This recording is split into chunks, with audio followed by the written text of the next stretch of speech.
Good morning, everybody. Good morning and welcome, welcome, welcome. This is a wonderful, wonderful Friday.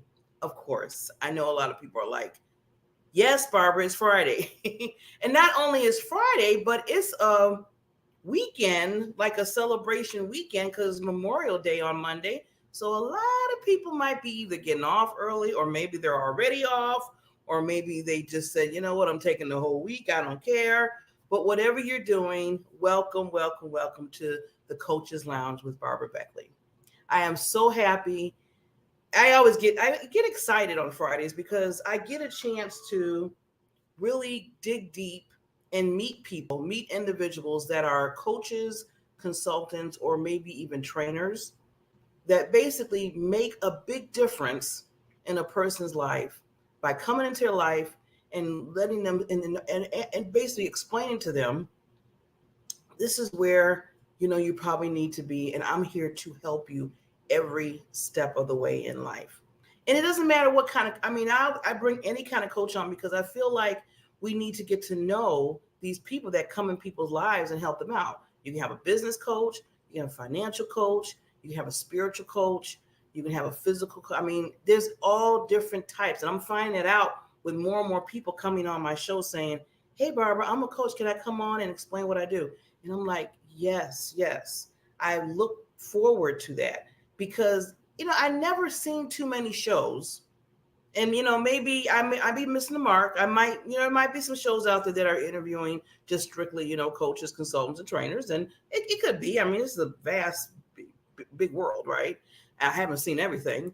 But in the parts that I haven't really seen any shows dedicated. Totally dedicated to just doing that. And I said, that's an interesting concept. So I took that concept on and I said I wanted to bring it under the Diamond Factor Experience Network. So I'm always talking about, the biggest things that I like to do on this network is to basically educate, awareness, and motivate. So with that, this is why I bring on people that can do that for you, that you can learn from, that you have awareness. And then after that, take it to the next level and say, you know what?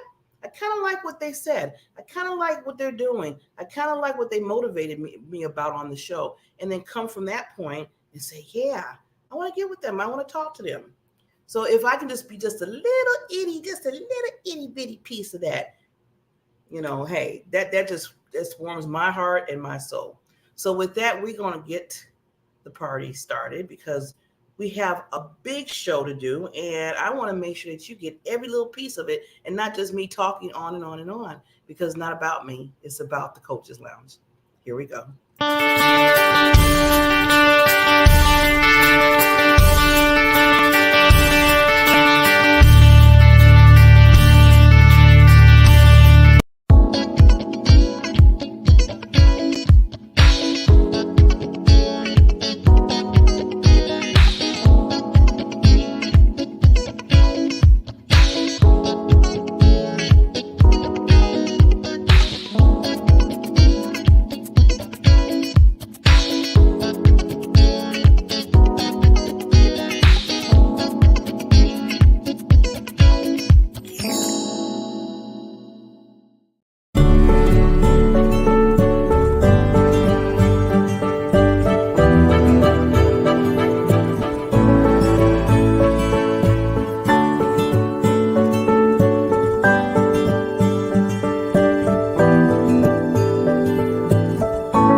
We are back. We are back. We are back. So with that, I got to get right into my first wonderful person that I interviewed just a few days ago.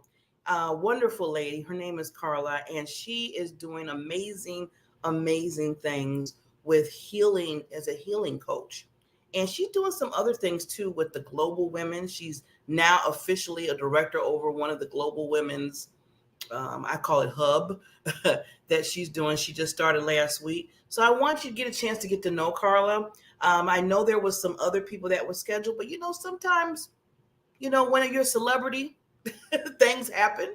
So we always have a backup plan. So we're going to bring up Carla, and I want you to get to know this lady. And really, we had a fun, wonderful time with this interview. So I am so happy to have her on for today. And we're going to show her in just a minute here.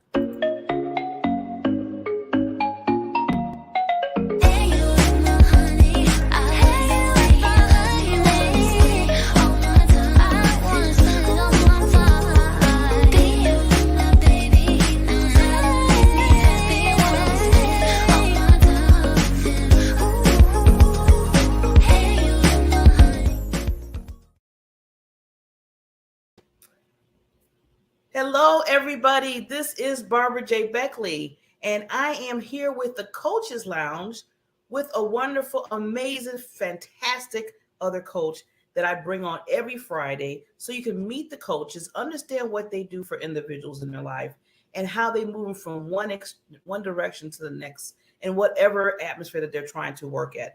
Now, I always told myself, I said, wouldn't it be interesting to interview coaches so you can really see what they do and just give you just a little bit background of how they coach.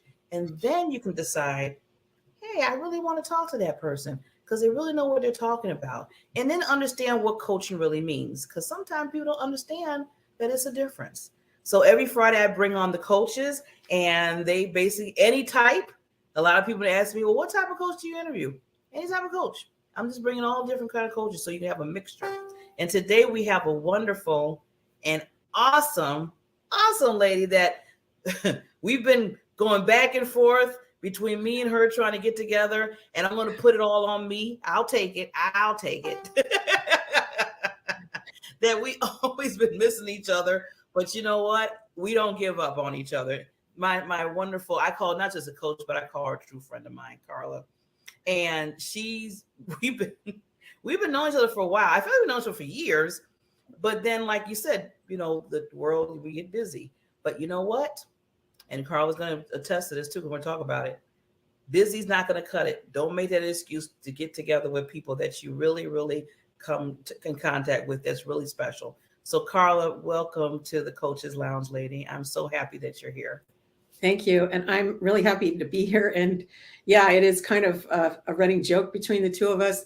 But, it's underneath it all is we know that there's that love there, and there is that sense of connection. And, as you said, we haven't given up on each other. And that's the most important thing. And I just want to echo what you said, especially after COVID, if it's more important now than ever. You don't know if somebody's going to be there tomorrow. Literally, we had a few people, not just from COVID, but people who died during this period. And it really got me reflecting about, hey, time is precious. Let's grab it while we can with each other.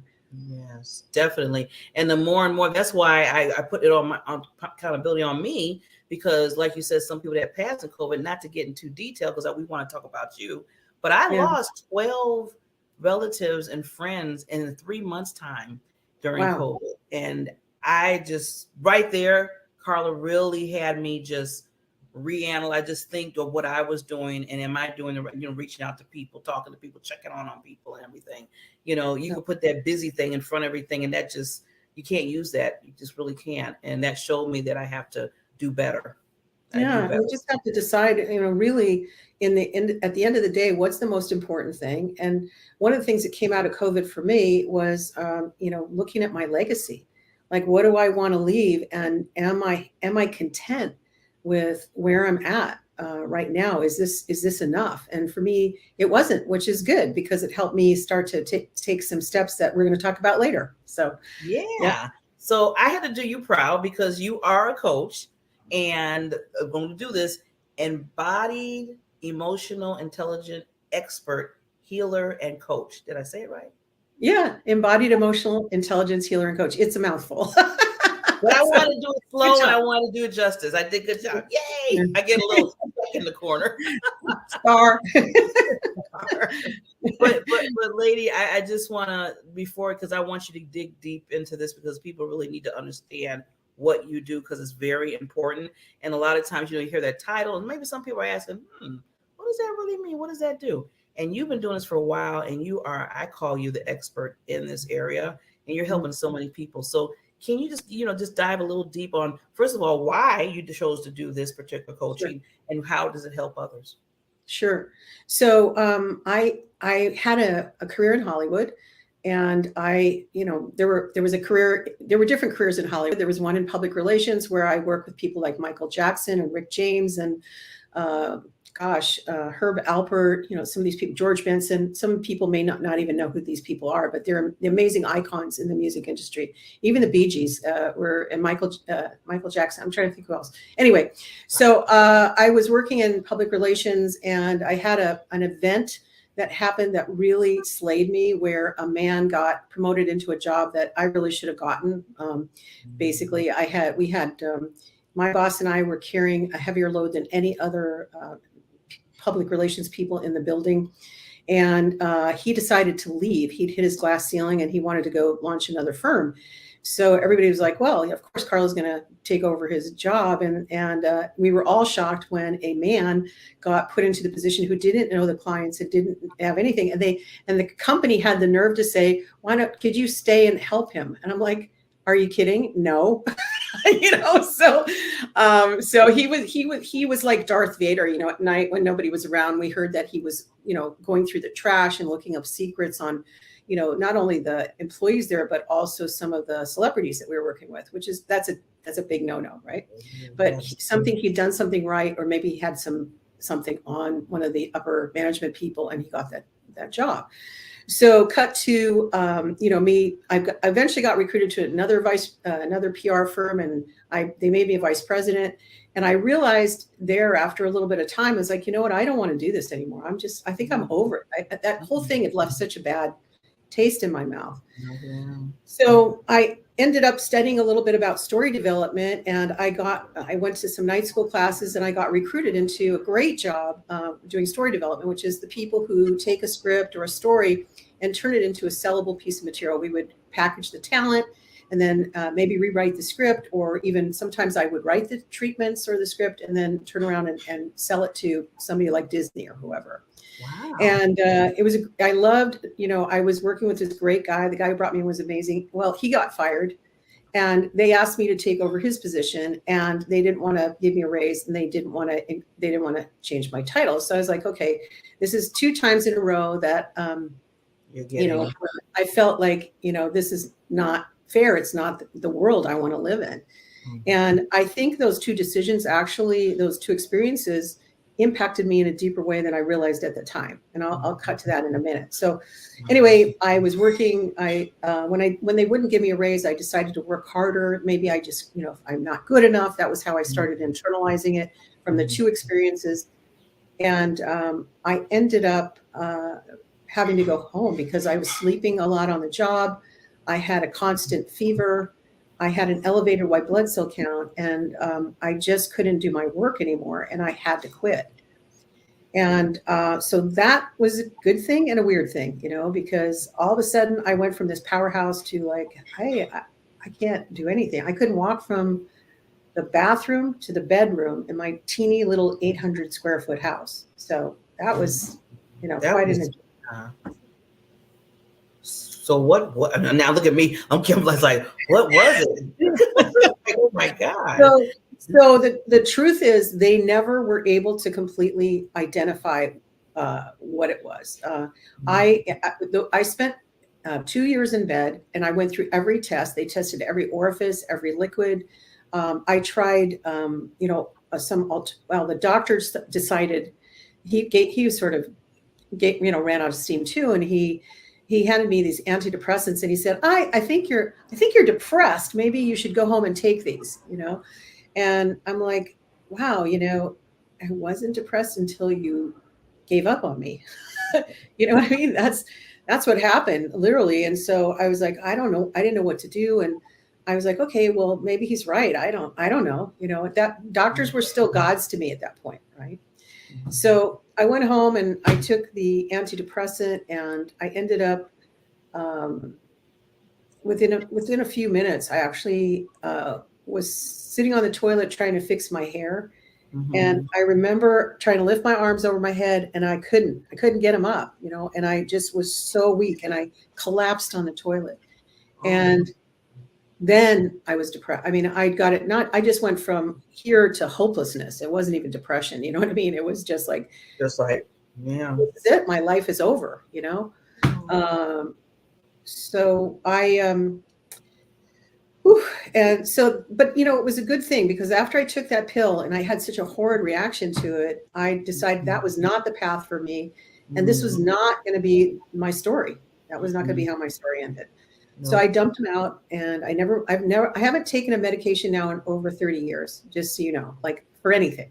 I don't get shots. I have other ways that I use to heal myself. So Mhm. the benefit of that is it set me on a journey, and I discovered my own capabilities as a healer. I Mhm. started to study with shaman and healers around the world.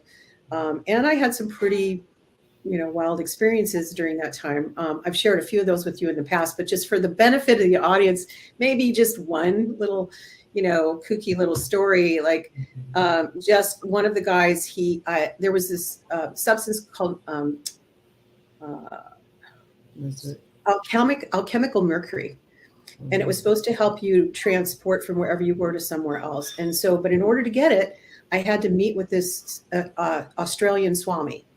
So I went to him, and the guy's all dressed in orange, and he's got this long white beard, and he's like, okay, you know, well, you're definitely your chakras, you know, we have to, he didn't say much, but he's like, we have to fix your chakras, something like that, you know. So I walked in, and he goes, just, you know, sit over here. And he starts hitting me on the broom with a broom on my head, on my chakras, you know, trying to get the, you know, the evil spirits out. I don't know, whatever it was. And but I was so desperate, I didn't care, you know what I mean? And so I he remember. did, and then I was like, okay, I'm well, sure. that was weird.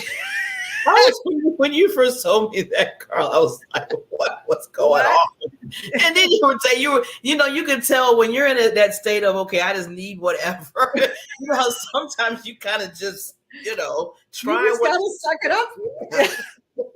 You know, and then he said, well, you know, we have to do some more. So he just lay down over here, and he started putting snakes on my body. So, you know, now I had a complete phobia of snakes. So look at her. You know, and the idea was like, oh my God, if somebody would have told me, you know, whatever. But what was interesting that it just within a very short period of time, I had an emotional mental shift where I was able to feel the love from these snakes. It was so strange, but When you you know, said that, I that's why I said you're just awesome because you know me, I would have did the opposite and ran out, and they probably would have me. They would have bye. been busy.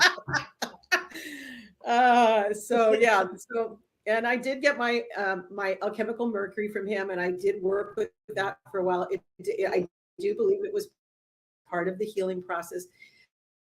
Um, Well, you no, know, okay. that's Now on a serious note, I just want to put a pin, and I want you to continue, but just because I took away from the whole experience about the snake part because that's important because, like you said, when he put the snakes on you, you said you were feeling a certain like certain feeling that it was helping, right? I mean, when that was happening, right? yeah, so it was really weird because I had to adjust my mind to and this is why I kind of got into embodied emotional intelligence, right? It's like my body started to go, this feels, there's something here. It wasn't my mind, believe me, it was not my mind. My mind had to catch up with the experience my body was going through. So what I felt was truly unconditional love from the snakes. And I know that sounds really weird, but that was the sensation in my body. But see, So, that's why I wanted you to bring that up again, because I know I had another person that was on a while ago, and she, she deals with like snakes and other things too for her clients. uh-huh. And but she introduces them, real slowly, because some people, like you said, the snake, they're like, but she said that's really, snakes, they know, they can feel your fear, they can calm you down. She said there's a lot of ways when they touch you and go around like that. And I was like, wow. And she was just really getting detailed with it. So I had to see, that's me had to open my mind Yeah, yeah. for different things. So when you told me about that story, I was like, first I was like, oh yeah, because me and snakes are just not friends. But Right. you don't want, I want people to know that the experience you had, because you never know, that can help, soothe or whatever person, if they're going through certain things. So Well, thank you. and the point being that you really, if you are suffering, most people will go back to what they know over and over again. Okay, that medication didn't work. Give me a different medication. Let's try another medication, right? And then the medication has side effects, and then they have to have a medication for the side effects, right? So you don't learn that way. It's a band-aid, and it doesn't go to the root of what's going on with the person. When you're in a place of suffering at the level that I was, I had to become open. The benefit of this was I opened, you know what I mean? I stopped. And this is what people who are looking for answers, instead of try something different. That's my message. And I have a lot of tools now, because here we are, 35 years later, and I have over 20 certifications now that I draw from to help my clients. And part of that is becoming aware of your body's innate intelligence, because it wants to heal. We just don't oftentimes know what are the key components to make that happen. And it's a combination. There's physiological, there's environmental elements, there's emotional elements that all need to be addressed for a complete healing. Yes. But again, it's what a lot of people will do is okay, well, I'll do this, but I won't do this. I've had people come in like that too. Well, I'll do this with you, Carla, but I don't want to take these, for example, these supplements you're suggesting. Well, there's a reason I'm suggesting this, right? It's not for me. And the path to healing, sometimes you don't always get to pick every item on the menu. I would have never picked snakes on my menu for sure. Or him the broom, with the Or the broom. broom. Yeah, let's not even talk about the broom, and then another experience later on where I walked on fire, right? That was part of, I would have never said, oh yeah, sign me up for walking on fire. It wasn't with Tony Robbins either, by the way, for those of you who are listening. This was hardcore stuff with a real shaman, where I helped build that fire. So I know those coals I walked on, that was real fire, So, but is it all like, I'm sorry again, but just to pin back, no when you worries. talk about walking on fire, that's a whole mindset. Because like you said, if you're thinking about the cold, you're thinking about how hot it is, like you said, you built the fire. And if Right. you're just thinking about that, yeah, your feet are probably going to burn, because you're so into, I know this is hot, I know this is fire, I'm about to walk on this. Am I crazy? But Yeah. it's that mindset. Well, So and thank you for pointing that out. And that's so key. So if you think about it, we have about 62 chemicals in our body that they've been able to identify so far. We can mix any kind of cocktail at any time. And one cocktail could be anesthesia, right? And it's actually the most common cocktail that most people carry around in their body. They're not feeling, because they've created their own anesthesia. They're not feeling the pain. You know how I'm sure everybody can identify with having a pain in your body that you've gotten so used to that you've forgotten about, and you just live with it. That's a form of anesthesia, right? Or somebody hurts you emotionally or physically, and you carry the memory of that, but there's an anesthesia that you wrap around that so you can compartmentalize it. That impacts what goes on in the body, and eventually can lead to something like a bigger project like cancer, or pick something, right? All the different things that I've come across over the years. Mhm. So what I did, and I thought it was cheating. So when I got it, I first of all, I was never going to walk on the fire. I was like, that's for all you guys. I'm here to support you, right? So, but there was a moment, and the guy said that would happen, but I didn't believe him. That I literally felt called by the fire to go walk, and I got in line, and I was looking at the coals, and I thought, well, I'm going to visualize a blue plate of ice over those coals so I don't feel them, you know. Mhm. So I'm always the pragmatic one, right? So I was about 3 people back in line when I set up this blue visualization of blue ice. And when I got to the point where I was going to walk, first of all, my husband shocked me and showed up next to me and decided to walk with me. So that was pretty cool.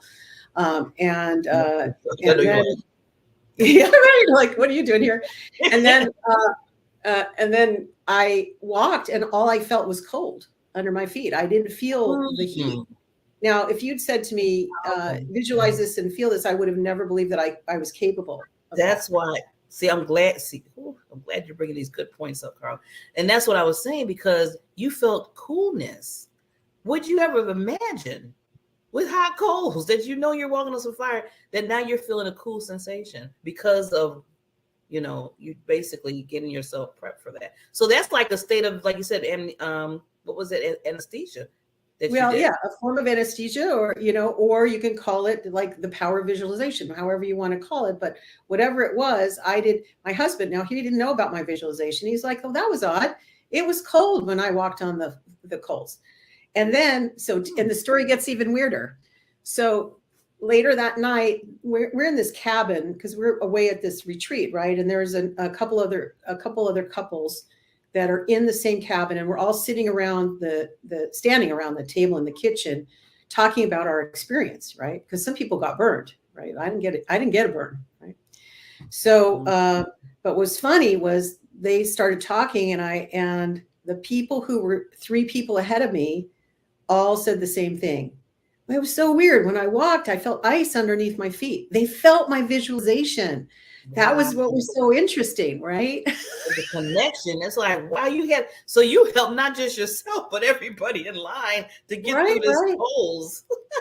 So, and this is important for people to recognize, like, look at the power of what my mind did. I have no idea the power of your mind, right?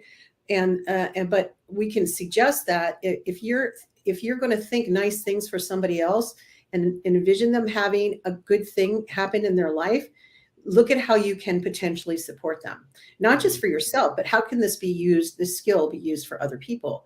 When we pray for others, right? When we pray, that's essentially what we're doing, right? We're sending good energy towards that person, and they may not always feel it, right?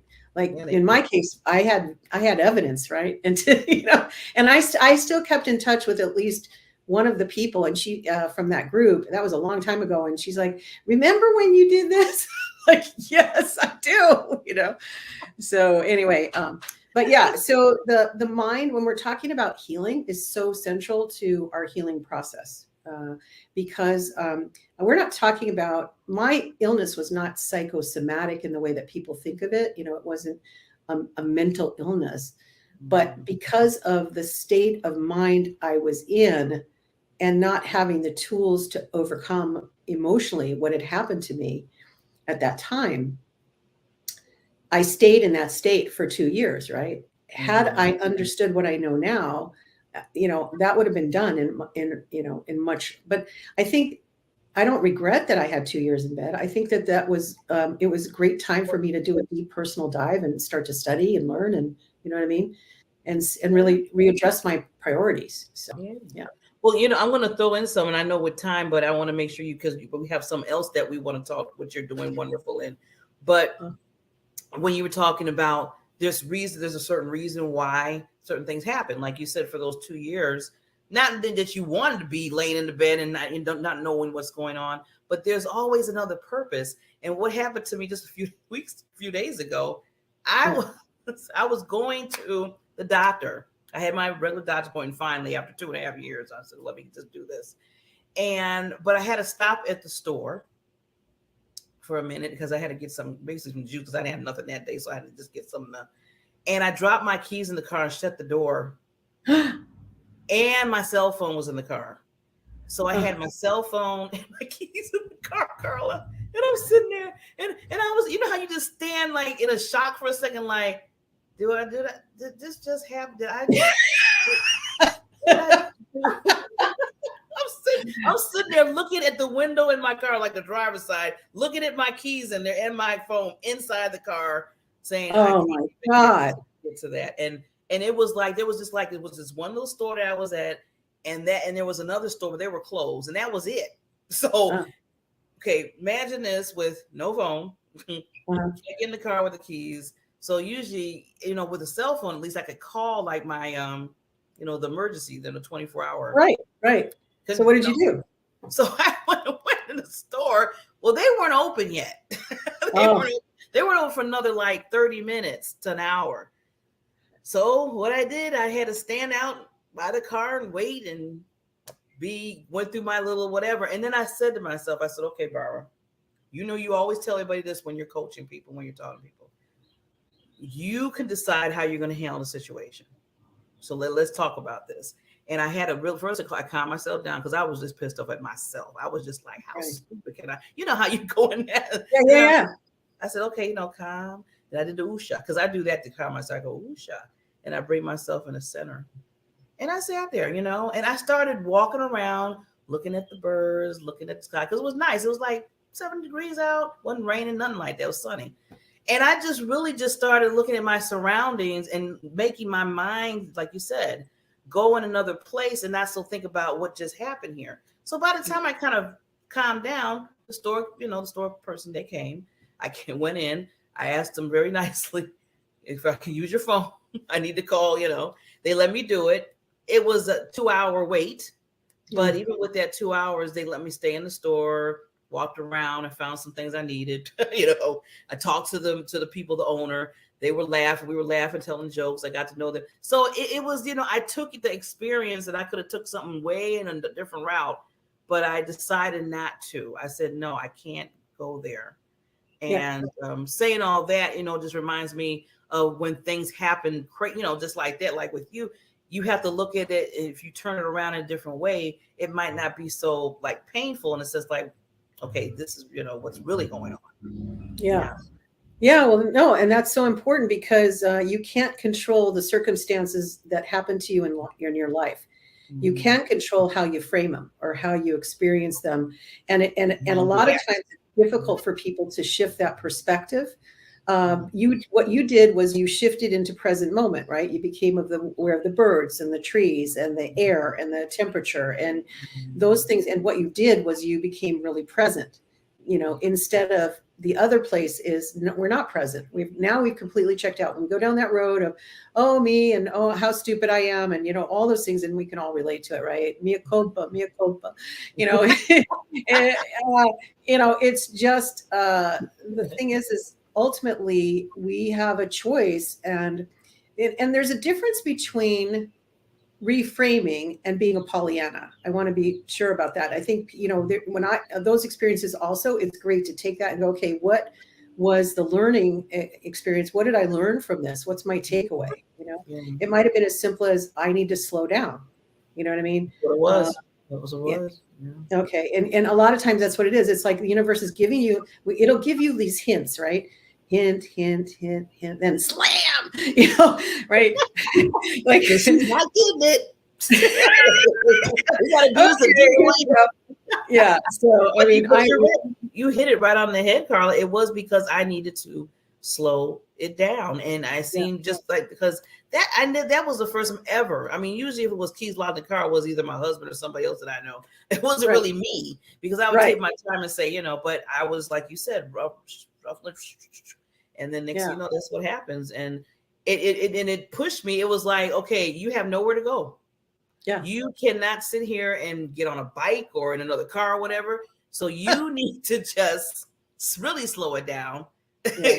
So I loved, after I think about it now, the more and more, after it happened, I say, okay, I hear you. I get it. I know what I need to do. Well, and this is the thing. Unfortunately, we were talking at the start of the show about the people who have so much going on in their lives right now. You know, a lot of things are coming at us where there's so much input. We're busy, busy, busy, busy, and making time to see each other and talk to each other. It's similarly, you know, with our day-to-day life. If we don't, we have to make some decisions about what to take off the platter, because at the end of the day, all those things that you really think are important are not that important. You know, you can do a kind of a similar process to what Janet Atwood suggests in the passion test, you know, which is more important, this or this? And then you keep doing that with each thing that you think is important until you get down to what's really important, you know.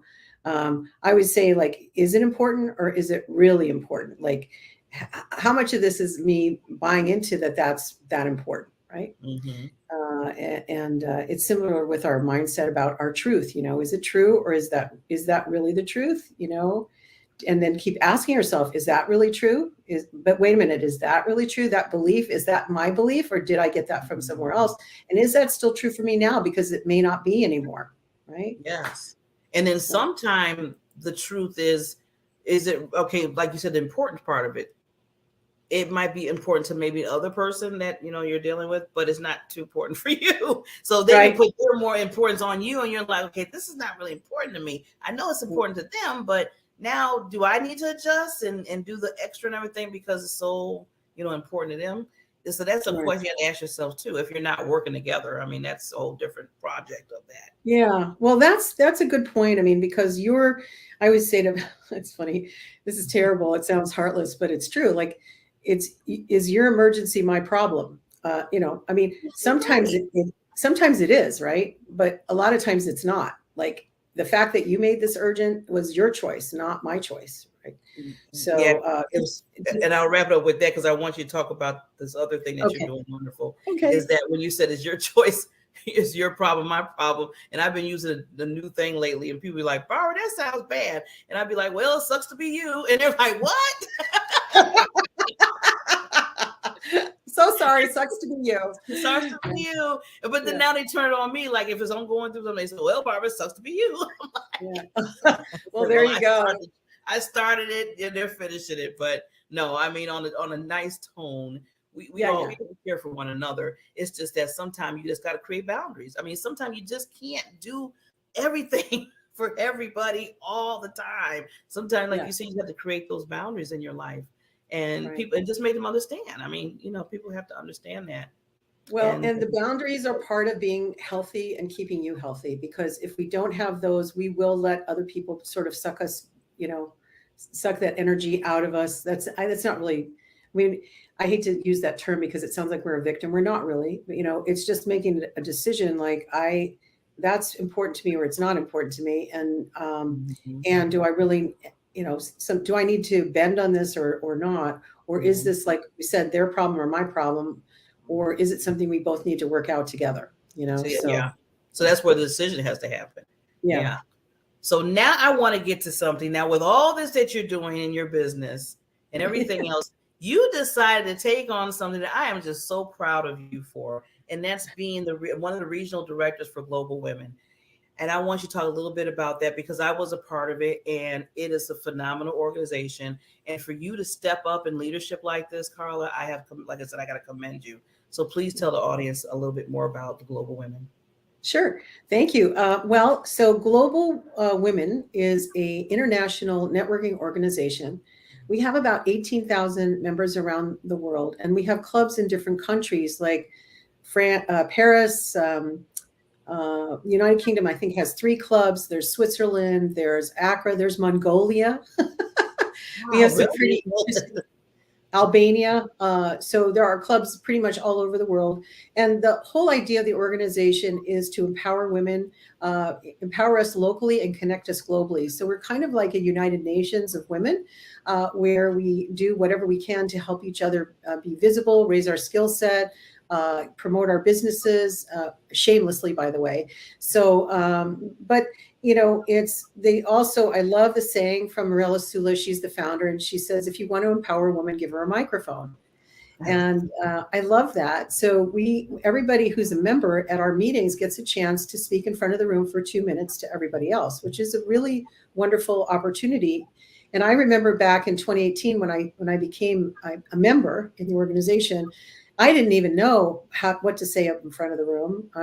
And still, you know, and even though I'd had experience, I've taught classes, I had all this background, but I had never had the experience of how do you talk to people about what you do in 2 minutes when it's your business. And I still actually, to this day, I still actually wrestle with that, but I'm more confident that whatever comes out is going to be good instead of worrying about, oh, I didn't do it perfect, whatever. It's been a great internal healing process for me too, because my mom was not a very networky, social kind of person. And I don't remember my parents being terribly social. They're both passed on now. And so I think I'm also the only female entrepreneur and only female. I'm the only daughter. I have 2 older brothers, and the only entrepreneur in my family. And so I had no role models, thank you, for how to run my own business. And I think the organization, not just through that, but other groups that I'm part of, but certainly a big part of it has been learning from some of these women and from the founder. I actually went through a mentorship program with her at one point. So, yeah. And so it's great opportunities for women. And, you know, whether you're a coach or you're an aspiring, you know, business builder, it doesn't matter what kind of business you have. We have everything from clothing designers and jewelry designers to real estate to lawyers. You know, it's quite a diverse group of people and diverse cultures and so many different languages. And somehow we all find a way to link arms and lift each other up. And then, like I said, I was a part of it, and I had to take a step back a little bit because, again, talking about boundaries. But I always said that I wanted to come back because, like you said, Carla, it's just the women that come together and we meet each other in all different facets of life, and to come together and get to know each other, what you do, not just business, but just to get to know that person. Because I mean, you through us, we kept connecting, and out, we were like, I think in every network organization, that's where we keep reconnecting. So you can tell. Great minds think alike because we were in the same organizations. Well, and I remember I zeroed in on you when I first saw you. I'm like, I'm going to be her friend. I just know we're supposed to be connected. I knew it, you know, and I was just waiting for you to catch up. But yeah, you know, I was behind. But yeah, you know, it's yeah, I think that's people do step in and they step out. You know, I've had times where I wasn't terribly active, you know, and because I had other things I had to focus on.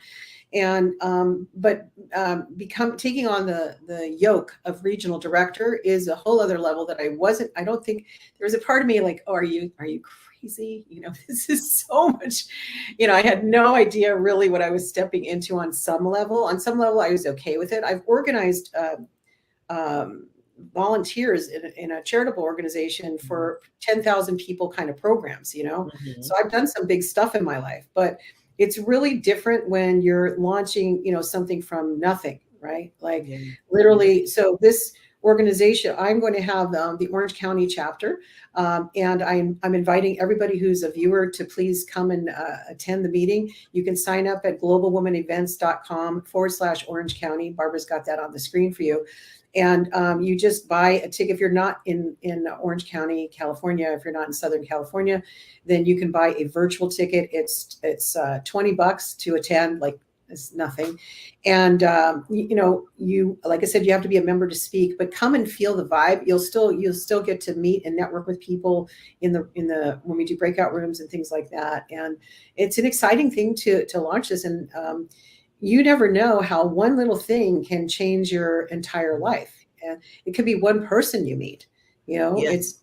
We had one woman who met somebody in one of these meetings, and then she got a gig working for the United Nations, like doing a special workshop for the UN. So you just don't know, right? So. Wow. Yeah. And I have to say, I have, you know, like you and a lot of other ladies that I met through there, I did get like was able to get on a virtual speaking stages through, you know, what their network and stuff. So yes, it does work. Like you said, if you just go and just be you, be yourself, and just, you know, that 2 minutes, I always tell people in 2 minutes time, and don't go and say, well, my website is this. No, don't start off that way.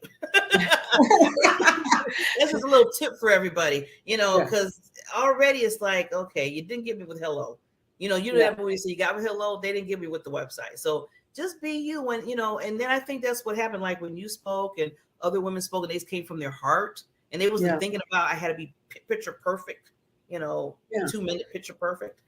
That's where the draw is. That's where, you know, you come in and you get to meet each other and grow. So Yeah. And we've had people, I'm sorry, go ahead. I was just going to say, we've had people come up on stage and go, well, I don't have a thing I don't know what to say. So I had one woman recite poetry at one of the meetings. Another time a woman got up and sang. It was beautiful. Another time somebody instructed us in this process of putting your mind, it's called a positive prime. And we did this yes, yes, yes thing where you put a yes into your mind instead of no, no, no, which is what our minds are usually saying. So you just don't know. And if you come to the launch, I will be offering special membership rates, which are pretty great.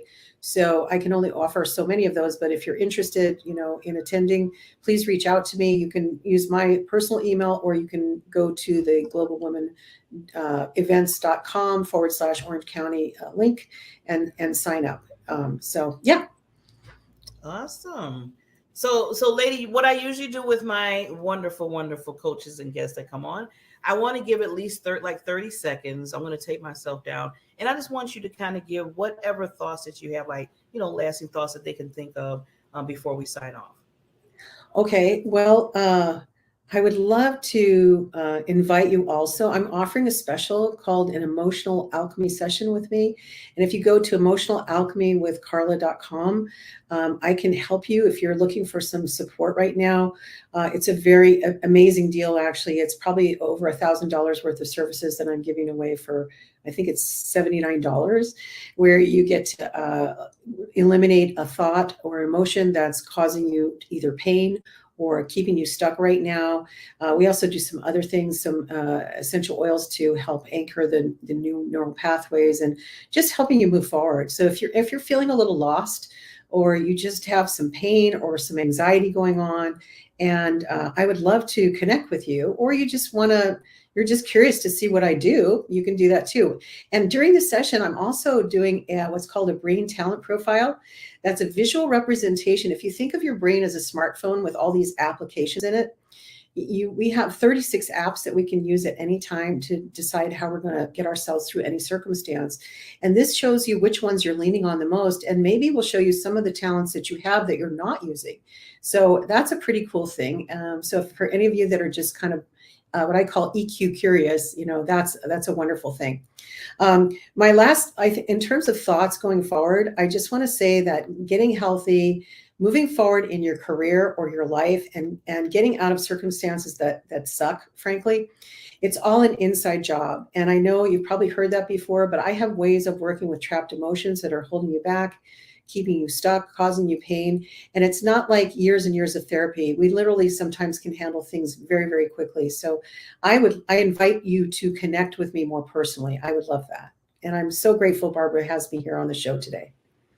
And I am so grateful that you are on the show after all this time that we've been trying to get together and redoing and all that. Yeah, I'm open. I always tell people the background stuff because vulnerability to me is very important, because you never know who you're connecting with to say, you know what, I went through that too. I dealt with that too. So you're not alone. You're not alone. So yeah, hopelessness. Yeah, sorry, hopelessness doesn't have to be permanent. And I know it's hard when you're in that place of despair sometimes, or depression, to reach out to a complete stranger to get the help you need. But sometimes we're the best people to help you when you're in that place, right? So yes.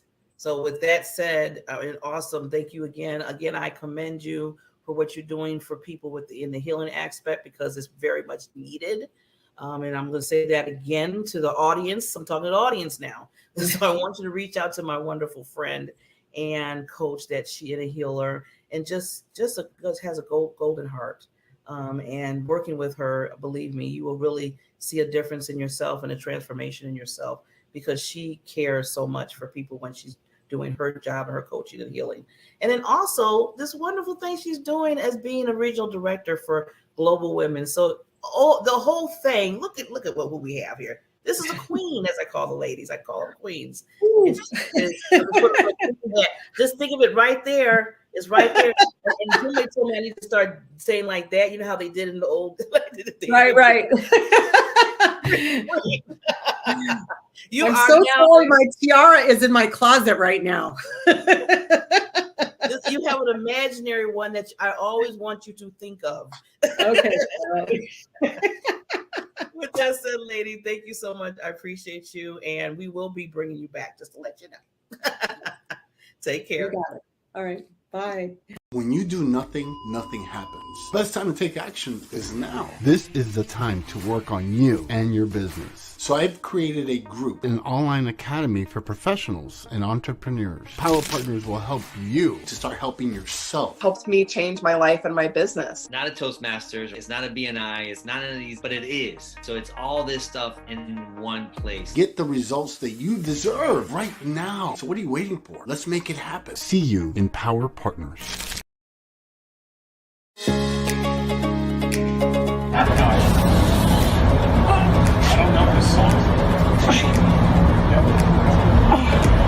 My body becomes like a cement.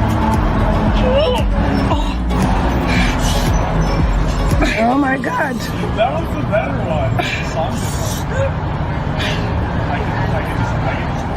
Okay. Oh my God.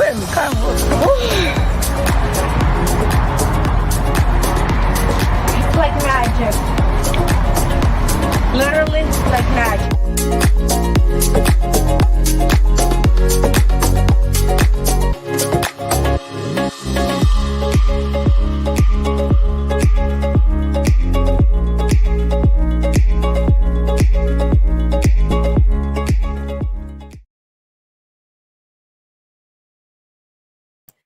You know, I just looked, I said, wait, I was about to say, yes, I love that interview. And then I was like, I'm on mute. So you can't hear me say, yay, if I'm on mute, right? I think that's our lives right now. We're being within the Zoom world and, you know, the stream, the world is like one of the things that I think we all have fallen into and still do because it's just a part of the life, it seems like now, is not hitting that mute button or leaving that mute button. So that's like the new thing I always tell people. I said, okay, and you know, as soon as you don't do it, what do you hear, especially in Zoom? You're on mute. You're on mute. It's like, so with that, especially don't mute a speaker. I mean, that's like the last thing, like, don't mute me, I'm trying to speak. And I know that because I'm partially that, and I know a lot of other people, which one of my wonderful queen that's about to come on, she is just not only a speaker, but that's part of her whole thing that she does. This woman, I'm telling you, and I don't want to keep, because timing is of the essence, and she has been patiently waiting to come up. And right now I just want to give her all the kudos and thank you for that.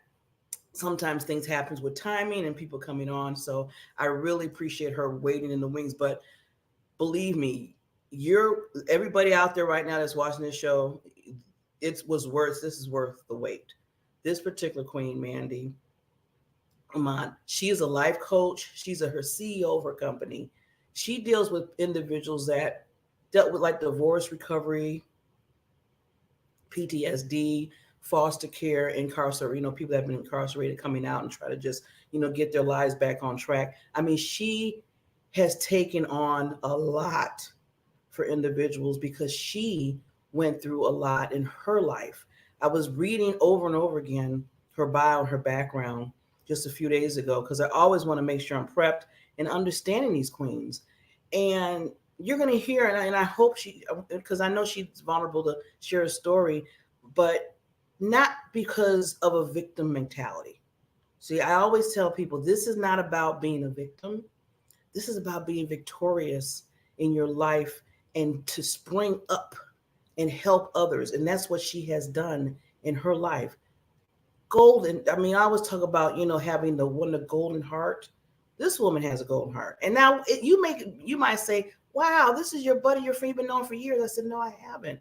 But I know the energy of people. And when you know that energy, you feel like you've been knowing them for a long time. And, like I said, like-minded people come together in this universe. It's going to happen. It does happen. So I just want people to understand that when you meet a person and you feel that energy, or even just like through an email or just talking or just really just embracing their presence, that counts a lot, and take it to heart. So I want to say, and like I said, I don't want to do all the time because this is about her, and I want you to see this wonderful queen. And I call the ladies queens. Yes, you are queens. It's funny. Sometimes I got to tell people, you're a queen, you're a queen. And they're like, okay, I'm a queen. Because it's so important. It's not so much to say, okay, I got this tiara. It's not about that. It's about that you and your own empire of your life. Just like Mandy's about to come on, she is a true royalty. Because when you go through the stepping stones of life of what she's been through, and then get to the other side of it and be able to sit there and say, you know what, I not only got myself in a different place now, but I can help others. See, she reached out and helped others, and that's what it's all about. So let me just be quiet. Let me bring this queen on, and we're going to just have a conversation here. I'm just so excited to have her on the show. But I got to do it right. Got to do the queens right. So let me do this real quickly.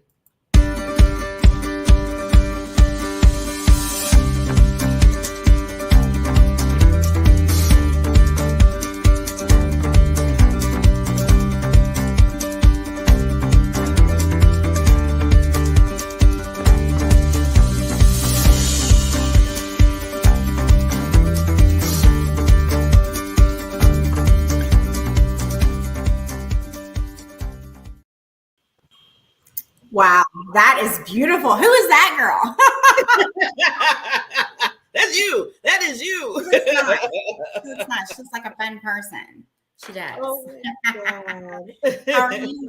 How are you, my queen? I'm part of Powered Exhale, and when you said that to me, I thought she truly is a kindred spirit, because that is how we address each other in this organization I'm in. All of us are queens. And ironically, I did just win a pageant last weekend, so I'm feeling good about myself today. Yes. I gotta put on some dancing music or something. Yes, girl. Congratulations, yes. lady. Thank you. Well deserved. Thank you. Well deserved. And you're beautiful inside and out. So that is just amazing.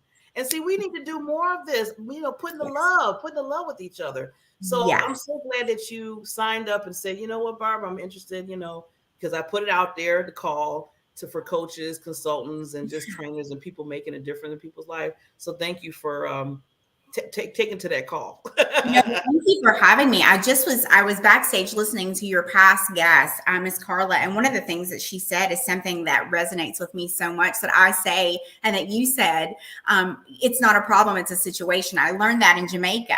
So I've carried that with myself. It's not a problem, it's a situation. So just, it doesn't stick with you. But one of the other things that I added to that is, that's a you problem, not a me problem. So you're going to need to handle that. So I'm not trying to be like what you said and take everybody and knock everybody off. But guess what? I've got enough problems. I don't need to take on the stuff that you're throwing at me last minute. I mean, I got to put my own oxygen mask on first. I keep telling people. Yes. There's a reason why they say save yourself. And I will get into that in a minute. That's part of my whole mantra. You got to save yourself before you can save anyone else. Yes, truly. Definitely. And a lot of times, especially us, I think us as women, and real quickly, so I can get into we do that a lot. It's like everybody else. And then all of a sudden, okay, do I got a little time for me? Or do I even, okay, what? Do I got some self-care? What's that? I mean, all of a sudden that just out the box. And then we're trying to figure out why we're tired, or we're getting illness coming, or whatever the case may be, because we didn't do what we need to do for ourselves. No, we don't. We don't take care of ourselves. And I do find that nature and nurture portion of women was so heightened during COVID. We not only were cooking, I don't know if it's because we were home, but we were cooking and we were taking care of children doing non-traditional schooling. And then we would look around, or at least myself would, it'd be 4:00 in the afternoon. I'm like, oh, well, they've had breakfast, lunch, and dinner, and I haven't brushed my teeth. So, but that was where I resonated with. That's where I landed.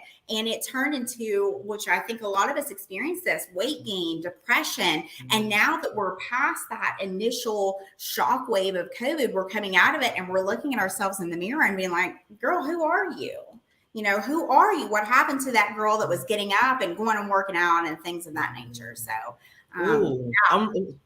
you know what? Ooh, that was good. I'm glad you brought that out, because you're right. We woke up one day and like, what just happened here? What happened? And I know for me, it did both ways. It did what just happened and what need to happen. And what I mean by that is being through the COVID period, as we call it. I feel like I call it the incubator stage, because I really do, because I found out some things about me that I didn't really all these years, Mandy, and being through that incubator stage that we had, because we really couldn't go nowhere, we couldn't do. I mean, basically, we were stuck. And some people say, "Yeah, I was stuck in the house," but we had to turn that around. I had to turn that around, because I said, "Well, I'm going to get stuck to the point where I'm not going to help the people when I do my coaching and help clients. I need to figure out another way," and that's where my creativity was heightened. Yes. And thinking of different things and different ways to really just still communicate and still bring people and say, no, even through this, we got to just, keep it going. So I love how you said, but then the other thing too, I got so involved in being at home doing Zooms and stuff that I'm like, oh yeah, there's an outside world. I need to go back out there. I had to literally, after I started branching back out into doing to the virtual world and whatnot, I mean, this sounds very diva queen like, I didn't have any makeup for like 2 years. I was like, but this stuff went bad. So I went to the outlet malls yesterday, as a matter of fact, with my son. And I was like, does this match? Because you can't try it on or anything like that. So I'm like, what's going on here? So I put on makeup today. Normally I have a girlfriend who is like practicing and she'll do it. So I hope I look pretty. I look okay. I look a little tired. That goes back to that COVID thing. Never do. You look beautiful, lady. But you're right. I mean, we don't make. I mean, hey, why? Like you said, you're doing whatever, and then all of a sudden it's like, oh dang, oop, lips. Girl, those Spanx don't fit no more. The ones that were supposed to fit didn't fit. I was a little sad, a little bit sad. Hey, trust me. Don't think I still don't carry leggings with me in my car nowadays. And some flip flops. I'll change in a second. So you always gotta be ready. I'm telling you. Yes, I will. So Queen, this is all about you too. I want to make sure that they get you, because I always ask the first thing, because first of all, I know you're like a life coach, right? Is that? Yes. I do life coaching, motivational speaking, helping individuals who, as you said in the intro, post-traumatic stress disorder, divorcees. The divorce rate went crazy after COVID. So we have a lot of women who are my age or who are 40 and up, who are all of a sudden been in a 20-year marriage, and they're having to go buy simple things like salt. Thank you. Raising my hand. I'm letting be vulnerable here. Yes. We need to be vulnerable. We need to be vulnerable with each other about that, because there's a whole tribe of us. I'm going to start a website about my divorce and work on that. But literally, I went from having everything a 20-year. You think about that. You've got 20 years of stuff together, and then you have to separate it. And then one person takes this, one person that. Well, salt gets expensive. And then shower curtains and things of that nature that you already had in your house. I don't think that part of divorce is discussed. There's always who's getting the 401k, who's getting the kids, who's getting the stuff, or who got the shower curtain, It's like, sorry, I'm committing that. You're right. Who did? Who got the shower curtain? I didn't get it. I didn't get it. Yeah. I mean, 1 minute is like gone. I'm like, wait a minute, wasn't there? They just took or dishes or, whatever. It's like, oh, okay, I can't cook nothing right now. I got to go get, Knives. I went to chop something up. I'm staying here in Lexington. I have a couple of graduations. I'm in Kentucky today. I have a couple of graduations and things of that nature for my family. To be honest with you, I was in Tampa where I live currently and went to make a salad. I'm like, I don't have anything to cut this up with. Where did did he take the knives in the door? It's like, what? Yeah, and it's like, like you said, when you're in the midst of something, all of a sudden you're like, wait a minute, there is, oh yeah, I do need a frying pan, or I need a pot to cook this, and it's gone. It's like, okay, that was about, Yeah. So now you're dealing with, like you said, divorcees, people with PTSD, PTSD, right? And foster care, and then people that incarcerated. I mean, and the list goes on, lady. You are a busy woman helping so many souls out there. Now, before we even get into the, just the little depth of what you do with the coaching, you have a story. And I was looking at this story. I said, when is the movie coming out? Because did you sign up with Warner Brothers? Somebody needs. Not yet. I probably should though. It really is. It's crazy. Yes, please. Yeah. Just share a little bit of that, because So I'll just start from the beginning. I grew up in Eastern Kentucky in the rural mountains. When you think of, I always say, think of Deliverance, and where banjos and backwoods and kids played and drank out of water fountains. I mean, water hoses in the 1986 era. I'm biracial. My father is Black and my mother is Caucasian and Cherokee Indian. And with that said, that was frowned upon back in the day. So my father and my mother got into an argument, and he broke into my home, my apartment complex that I was living in, that I finally had an apartment complex, to be honest with you, for once, because I spent a lot of my childhood homeless. He broke into my apartment and brutally murdered my mother, stabbed her over 40 times. The police article that I got the other day, I'm working on a book, a memoir about all this, and it said that the neighbors below, thought that it was raining, and it wasn't rain. Excuse me, it's my dog. And it wasn't rain. It was it was simply my blood drops falling from the roof. It was literally my blood drops falling from the roof. I'm going to grab him if that's okay. I'll take 2 seconds. Well, while we're doing that, we're going to go for just a quick... There we go. Okay, there we go. So he literally sits with me. So this is Milo. This is my emotional support dog. You got to have him. So with that said, the neighbors thought that there was great... Essentially, it was raining, and it wasn't rain. It was where my mother was trying to save my life and had put me on top of the roof to save my life and shield me from my father stabbing me with a butcher knife that he took from our home. I do have another sister, but I, out of respect, really don't share much about what happened with her that evening. But my father raped me that night. So my first experience with any type of sexual relation was a brutal one, with my mother dying and with me as being raped by my father. So I'm sorry if that's very graphic, but the truth is the truth. And I think I was told the other day, I don't look like what I've been through. Well, hell, I've been to hell and back.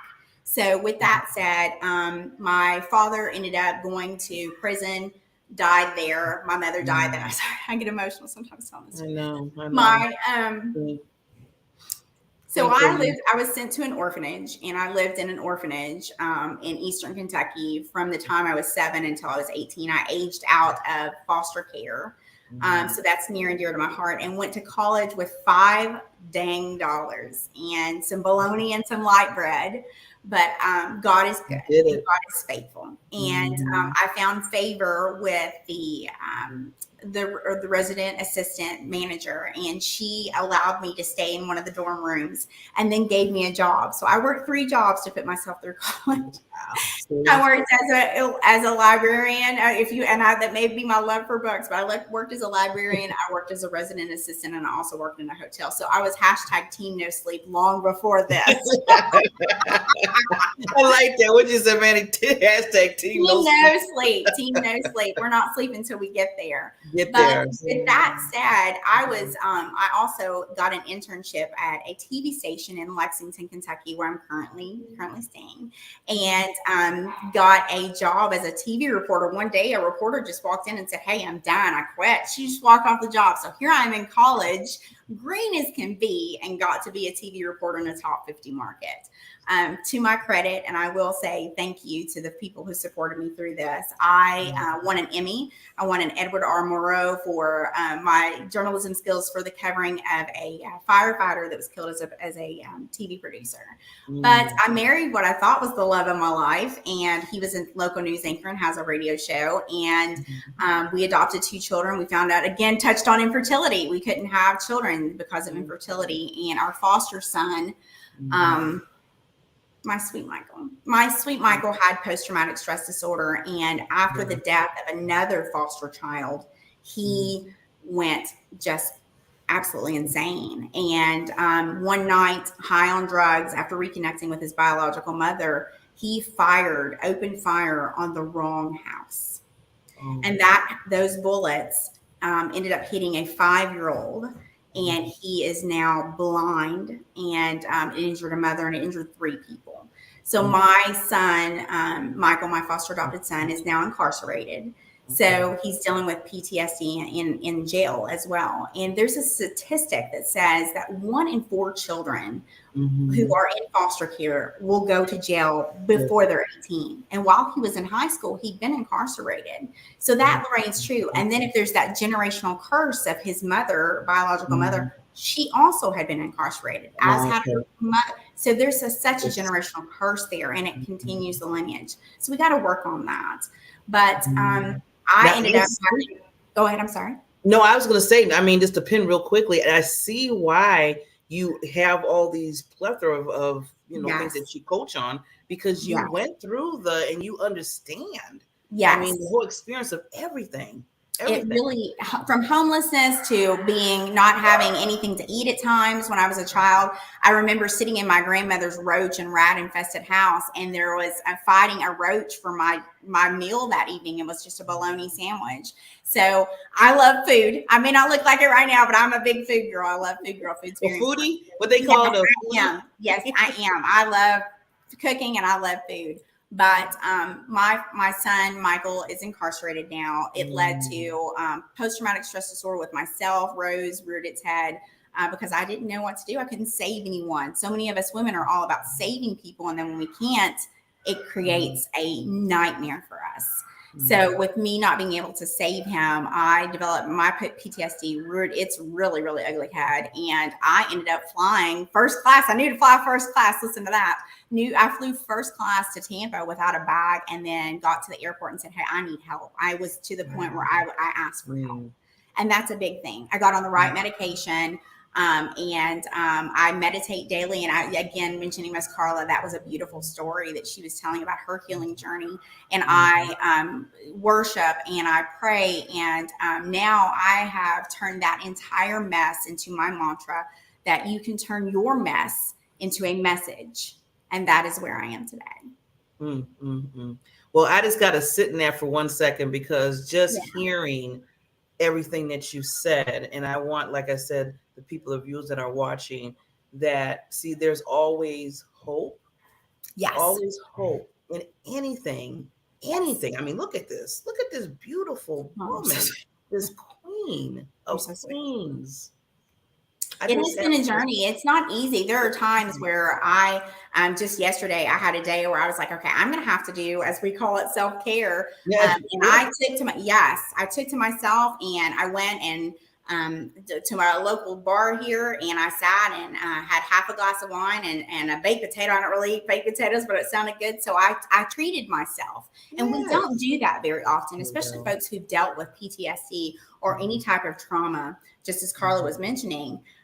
We tend to continue to let that layer upon us until we can shed that skin. And oftentimes it can be ending. We had a beautiful, beautiful country music singer who's from Kentucky, whose post-traumatic stress disorder and her mental illness ended up leading to her. And think about to losing her life. And our Miss America that we had a couple, literally, I could not, can you believe that? I still can't I don't know, man. I just can't comprehend, it's just sad. I keep telling people, mental illness is real. Yes. It is so real. And people need to just wake up. I mean, I'm just being honest. I know I'm on my little. Preach, girl, preach. Somebody's got to say it. Need to wake up about mental health. It's not something to play with. And, it's just because you don't see the bruises or you don't see the coughing or whatever, when you get physically sick. Exactly. Mental is even more so than just that, because at least you can put a Band-Aid on, or you can give someone an asprin or something like that for a headache, and they're like, okay, you're good to go. But with mental health, it's a whole different atmosphere there. Yes. That is that's so true. And one of the things that I continue to work on with my clients is to make sure that you are on the right medication. And sometimes I was misdiagnosed for years as having bipolar disorder, because my trigger moments were things that would remind me of my childhood, loud noises or crowds or being confined, or I'm not saying being in a small space, but those trigger things, or my son, Michael, who was very tumultuous with his own PTSD, yelling or outbursts, those things would continue to trigger me. And it was misdiagnosed as bipolar disorder until I went to a great therapist who said, listen, let me ask you these questions. You don't have a mood disorder, you're scared, honey. You're scared. And once she recognized that within me, it was almost like a weight lifted off to be told, because bipolar disorder is such a strong label when it truly boils down to, a lot of times we are misdiagnosing people with schizophrenia, PTSD, or sometimes just people just need love. We're not loving on people anymore. We're just not. You hit it right on the nail, like they said, the primer on the nail. Yes, the love part. I keep telling people that needs to come back around. It seems like somewhere down the road, this has been totally lost, in these years that we're living. I mean, you just see people like just yesterday with the Texas thing, with my goodness, and then last week, I don't know if it was in New Jersey where they had the shooting, with the racial thing. I mean, this is just two things compared to a whole lot of stuff going on. And then I look at, what I always look at, Mandy, because we talking about mental health is real, is all these people that are doing, the people getting harmed and hurt is just, so sad with the children and everything. But then I look at the fact that the person that did it, what is something here? Yes. Something is, just blew up, popped. I always tell people something popped or whatever, just to sit there and say, I'm going to get a gun, I'm going to do this, and I'm just going to just, and it's, I have been saying this since that happened. Hurt people. And that was a reality check for me, because I was so angry for so many years after the things that had happened to me as a child, and I just had not dealt with them. And finding the correct therapist and the meditation and listening to manifestation and believing in myself and finding myself. To be honest with you, there are so many of us who don't know the right resources, and we're ashamed, especially I'm just going to say African-American community. We are super, super ashamed of saying that we need help for mental illness, and it is rising in our community, and it is paramount. And women in general are afraid and also ashamed of saying, because we had the Prozac generation, I remember that very clearly, but now we're afraid and ashamed after COVID. Okay, we've switched jobs, or we're not working, or we're still at home, and now to go knock on the door and say, hey, by the way, I'm not sleeping at night. I don't really have an appetite. I'm anxious all the time. The slightest noise scares me. Things that I used to enjoy, I'm not loving. Those are classic signs of post-traumatic stress disorder, and a deep dive into PTSD will show you that something usually is from a childhood trauma, or it may be even, I spoke with a girl last night at the restaurant that I was at, and she'd had someone break in her home, and this girl normally is the life of the party, and she was frantic. And I said, listen, you have PTSD. You need to go get help. And she's like, but she's Korean. And she said, I'm afraid my family will look down upon me. Listen, y'all gonna have to look down, because I'm gonna wear my smile. I'm gonna put on my makeup every now and again. I'm healed. I'm happy. I'm not whole, but I'm healing. And I'm so thankful that I'm able to help other people turn their mess into a message, whether it is writing a book, whether it is simply helping someone else in the grocery store. That is what I feel like I was put here for. I just want to say, I just can talk to you for, but I know I can't take because of your time, and but I just want to say two things with that. What you said first, with people not really going back to the mental health, and sometimes I feel I don't want to say nothing. Well, I know when, and just a little thing back, just a cute background of mine. When I was 17, my father was murdered. So at that point, and my mother was, I call her Sergeant Beckley. I call her Sergeant Beckley. And there's a whole different story on that. We can do another day. But basically, she was like, this happened, you can't go nowhere. You're not going to counseling. We don't do that. That's basically what she told me. She said, when she said, we don't do that, I know she meant by African-American, Black American people don't do this. So you just got to get it together, suck it up, and move forward. Now, this is a person that just was like the diamond. I call him the diamond in my life. And then all of a sudden he's just basically taken away. I felt like he was taken away because he was murdered. I mean, and then she told me to suck it up. And I was like, well, so, that's 17. Now I'm in my 50s. And I had to get help just like 5 years ago for that, which could have started much earlier. Yes. If Yes. like you just stated, if we just say, okay, we need something's going on here. Mhm. I think about all the everything that I went through, maybe, just maybe, and I know there's a reason for everything. So I don't sit there and say, well, whatever, it Yeah. sucks to be me, but that's what happens. But just maybe I always thought about maybe if I would have got that help, maybe if I would have hired or got somebody like Mandy or somebody to help me, then that might have been a different turn for life. So I say all that because going back to you and what you're doing, and what your profession is, a life coach, and dealing with all these different people, that is so important just to say, you know what? Yes. I raised my hand, Yes. said, please, I need this. And I don't care what anybody thinks right now. No, I mean, and you have to ask yourself, and that's where I was when I was sitting in that airport in Tampa, Florida, where I now live, which is, I think, Carmetic. But I was sitting there in the airport when they were taking my blood pressure, and I was sitting there thinking, they're probably going to put me in a mental hospital because I'm not okay. I'm not okay. And I had to resign within myself that, and you know what my second thought was? Who's going to take care of my dog and my kids? It wasn't about, okay, how long am I going to be in it? It was immediately about someone else. And because we are not taking care of ourselves, and especially folks who have post-traumatic stress disorder, we never want to feel like a victim again. So we become oftentimes super powerful people. Look at you. Look at me. I mean, and so many other women become super, super powerful CEOs, high level, high producing, high functioning people because we want to control the environment because our environment was not controlled in that situation. So what I tell my clients and what I ask them to do is you're going to have to give up control of some things to heal yourself. And then once you're healed, let's get back. Let's add it back in, kind of like introducing a baby with food. You've got to let yourself heal. A wound, if you keep picking at it, it scars. We all have our scars. We all have our pain. We all have our trauma. Cancer for me, I think, would be absolutely devastating. I have a friend who has cancer and has handled it like a champ. I look at her like a sister. I cannot believe she's handled it like she has. But in her turn, she was saying divorce would have ended her. We all have our own hell, if I can say that word. We all have our own hell. But what we don't have to do is stay there, wallow in it. Have your moments. I talk about a 5 in my book, my memoir. I do a 5. It's called the 5. It's a concept that I invented, and I've been doing it all my life. You can do anything for 5 seconds. Think about when you're running. If you're running or running from someone, you don't run for 5 seconds. You don't run. You run for 5 seconds. Do for 5 seconds. Evaluate the situation.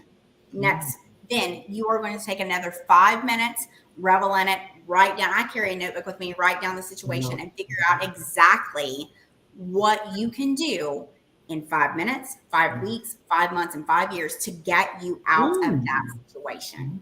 And that 5 has literally led to this new career that I have in public speaking, motivational speaking, and has changed numerous people with their ability to cope with, let's be honest, our children. You can do this. And I'm even teaching my son, you've got 5 seconds. You can do this for 5 seconds. It'll take you 5 seconds to do that. And if you want to do it, count 5 seconds in your head. It is a major difference. And I think there's a reason why God gave us that 5 finger, because he holds us in the palm of his hand, and we have that 5. Ooh, I just think you see this. That's good. I love that. It was like a mic drop. Yeah. I just think about it. He holds us in the palm of his hand, and he gave us those 5. Yes. Well, lady, I know because of time, I got to bring you back if you don't mind. Oh, I'd love to. Thank you so much for having me. I'd love to. I literally feel like we know each other. We've never met. This is the first time. I was like, I don't want coffee or drinks or something. You're like a bestie now to me. It's like, this is wonderful. Like I said earlier, when you find those kindred spirits, you better hold on and really thank God for them. That's what I tell people, because that doesn't happen in life all the time, and you want to make sure. So I'm now that I know you, lady, and that we talked and we had this conversation. Yeah, you might have to say, okay, Barbara, you can get out. Bye. Hey, come on to Florida. I'm 5 minutes from the beach. Come on, I'm 5 minutes from the beach, and your show is tremendous. I literally sat and watched, and I love what you've done. And I'm a former TV producer, so so I was a TV producer and a TV reporter for 13 years before I got into this my next session of life. But your production is amazing. What you do is outstanding, and I just want to give you huge kudos. It's beautiful. It was thank you. Thank you, lady. You just don't know how much that means to me, because it's been now 2 years now since I started this. And at the beginning, I was like, okay, Barbara, you have never done this. You don't know this. What are you doing? You know how you had those self-talks in your head. Like, don't listen. You're doing the right thing. You are going to blow. You're already huge. Right? I was like, oh my God, I got to be on Barbershop. But Mandy, before you leave us, lady, I want to do like just 30 seconds. I'm going to take myself down and just leave whatever you want for the viewers. Your beautiful soul, and I'll come right back. Let's do it. Thank you. Hi, guys. Motivational moment with Mandy here. We're going to take you down memory lane real quick and ask you to go back to that one thing that you are harboring and holding on to. It hurts, doesn't it? But what I want you to do with that is for the next 30 days is to take 5 minutes, find a plan of how to heal with that. If that means contacting the person that hurt you, or simply writing a letter to yourself every day about something that you did that hurt yourself, I want you to do that. If you have any questions, it's easy to reach me. I'd love to help you. AmandaLemond.com is the best place to reach me, or my email, amanda.lemond@yahoo.com. I look forward to helping you. Oh, lady, that was wonderful. When you were saying your website, so oops, I almost forgot something. That's me. I was like, Barbara, you got to get on it here. No, that's awesome. Yes, lady. So thank you so much again. Like I said, I know we will be talking. Yes. We got to make sure, your busy schedule, celebrity and everything. I got to make sure I can get on your. Oh, you're so good. You're a celebrity. Are you I was telling all my friends, y'all got to watch the show, please. Oh yeah, please support this wonderful queen. Yes. And I will be sending you the link. Just if you want to share it out, I always tell people. We will, yes. And definitely. And then also, just bringing you back, talk more detail about what you do, because I'm loving what you gave, those little just little triggers of what you can see when people are going through PTSD, because a lot of people don't understand. No. And then just because they're just upset. Well, it might be a little bit more than just being upset. You're in a mood. That's what I always heard. You're in a mood. I'm not in a mood. I have post-traumatic stress disorder. Like y'all, you triggered me. I'm about to have a meltdown. Let me have my mood. Somehow now lady. But thank you so much again, and thank you, Mandy. See ya. Bye. Bye. Thank you for having. We'll see you soon. Thank you. Bye.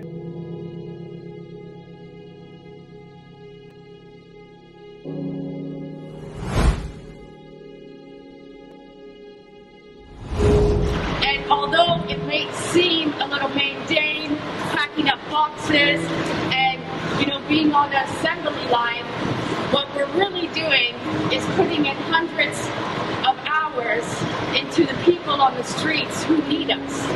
And they need us in a way that none of us will ever understand.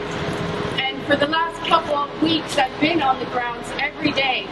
They know we're coming today, they know we're coming tomorrow, and they look forward to seeing us, because we're the one little bit of hope that they have, to have a warm meal in their bellies, and to know that somebody in the world is actually caring for them and loving them.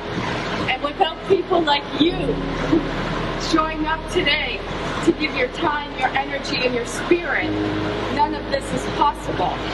So I want to really say thank you to everyone, because what we're doing here today may seem small, but it's actually really, really big, and it's impacting hundreds and thousands of families. So I thank you, I love you, I look forward to doing this with you today.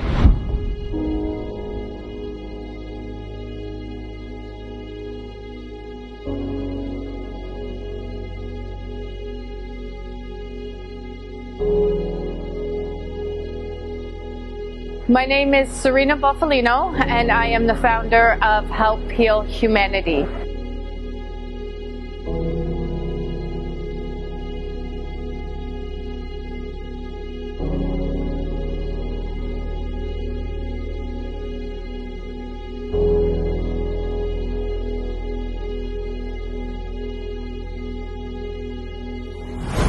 Uphill Humanity is a charity that is focused on unconditional giving, love, and support to some of the most vulnerable communities in the world.